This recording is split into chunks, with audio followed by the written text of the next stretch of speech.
देवळा तालुक्यातील उमराणे गावाजवळ राष्ट्रीय महामार्गावर बुधवारी दिनांक 13 रोजी सकाळी 8 वाजेच्या सुमारास शहादा आगाराच्या एसटी बसचा भीषण अपघात झाला।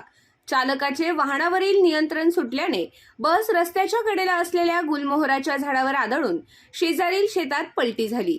या अपघातात बस चालकासह सुमारे 30हून अधिक प्रवासी जखमी झाले असून सर्वांना तातडीने मालेगाव येथील सामान्य रुग्णालयात उपचारासाठी दाखल करण्यात आले आहे।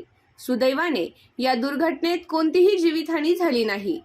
मिळालेल्या माहितीनुसार शहादा आगाराची बस क्रमांक MH14 MH2310 पुणे येथून शहादाकडे जात होती। उमराणे जवळील रामेश्वर गोशाळा परिसरात आल्यानंतर चालकाचे बसवरील नियंत्रण अचानक सुटले। भरधाव बस प्रथम रस्त्यालगतच्या गुलमोहराच्या झाडावर जोरात आदळली आणि त्यानंतर शेजारील शेतात पलटी झाली।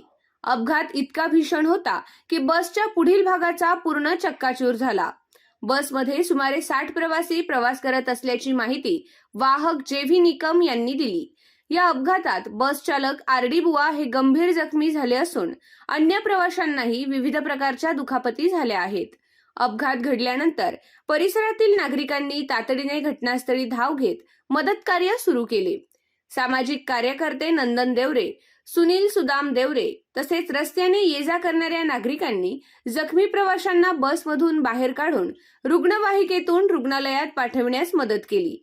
घटनेची माहिती मिळताच मालेगाव आगाराच्या व्यवस्थापक मनीषा देवरे तसेच देवळा पोलीस ठाण्याचे पोलीस निरीक्षक सार्थक नेहते यांनी घटनास्थळी भेट देऊन परिस्थितीची पाहणी केली व जखमी प्रवाशांची विचारपूस केली। देवळा पोलिसांनी अपघाताचा पंचनामा केला असून पुढील तपास सुरू आहे। आय न्यूज साठी भिला आहेर मेशी।